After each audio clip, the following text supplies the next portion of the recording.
Bismillahirrahmanirrahim. Assalamualaikum warahmatullahi wabarakatuh. Perkenalkan, nama saya Raden Isya Gabus Ponegoro dari Fakultas Teknologi Informasi Prodi Sistem Informasi B.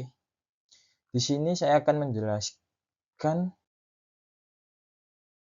beberapa teori dari tugas mata kuliah Achievement Motivation Training atau AMT. Di sini terdapat 5 teori. Yang pertama teori proses, yang kedua teori harapan, ketiga teori penentu tujuan, keempat teori penguatan, dan terakhir adalah teori keadilan.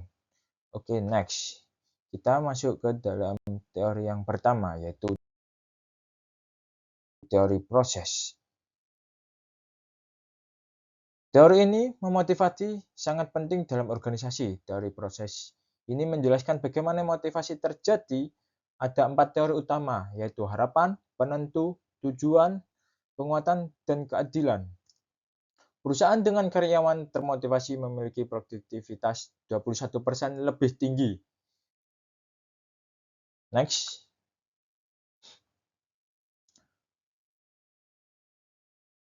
Oke, yang kedua adalah teori harapan atau ekspektasi teori, yaitu kekuatan keyakinan.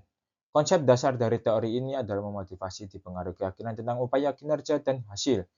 Elemen kunci dari teori harapan adalah harapan sama dengan usaha atau hasil kinerja.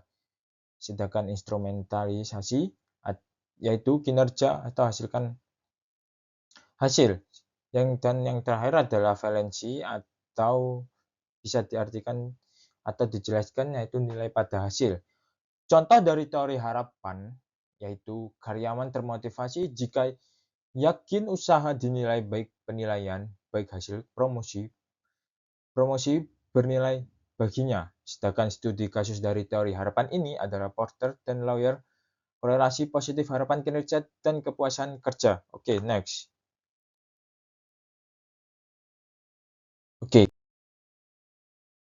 kita menuju ke teori penentu atau penentuan tujuan atau goal setting theory, yaitu kekuatan tujuan yang jelas.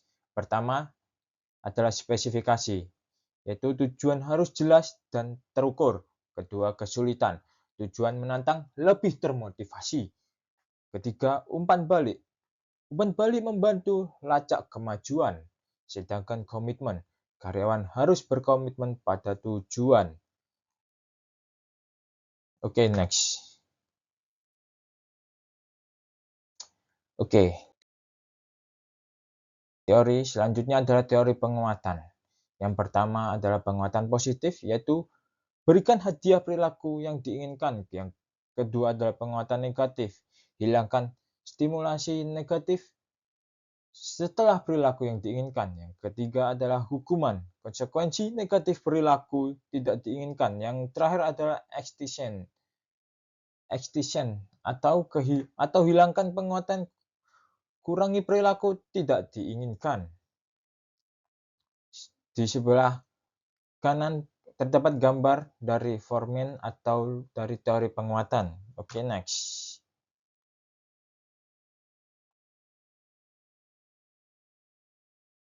Oke, berikut adalah teori terakhir atau teori keadilan, yaitu kekuatan persepsi adil. Yang pertama input, upaya keterampilan, pengalaman, dan lain-lain. Yang kedua perbandingan, bandingkan rasio input dan output dengan orang lain, sedangkan output, gaji, tunjangan, pengakuan, dan lain-lain. Bisa dijelaskan yaitu karyawan merasa tidak adil jika rekan kerja dengan pengalaman sama dapat gaji lebih tinggi. Yaitu persepsi keadilan pengaruh kepuasan kerja dan kinerja. Oke, next. Implementasi teori proses dalam organisasi. Berikut terdapat 4 bagian dalam lingkaran. Yang pertama adalah tujuan, yang kedua pastikan keyakinan, yang ketiga berikan penghargaan, dan yang keempat atau yang terakhir adalah pastikan keadilan. Teori ini dapat digunakan dalam penentuan tujuan, harapan, penguatan, dan keadilan. program inisiatif dan gabungan. Keyakinan target tercapai bonus transportasi peningkatan relevansi dan karyawan sebesar 30%. Oke, next.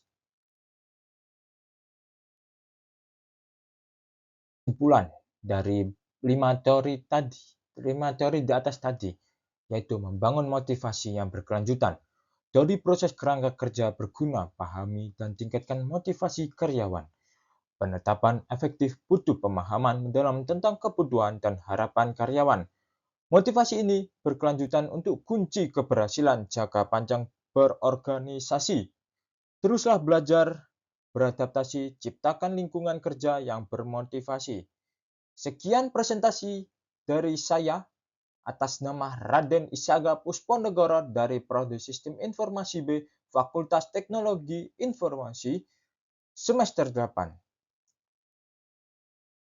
Bila ada kata atau kalimat dalam presentasi yang saya bawakan salah, saya mohon maaf.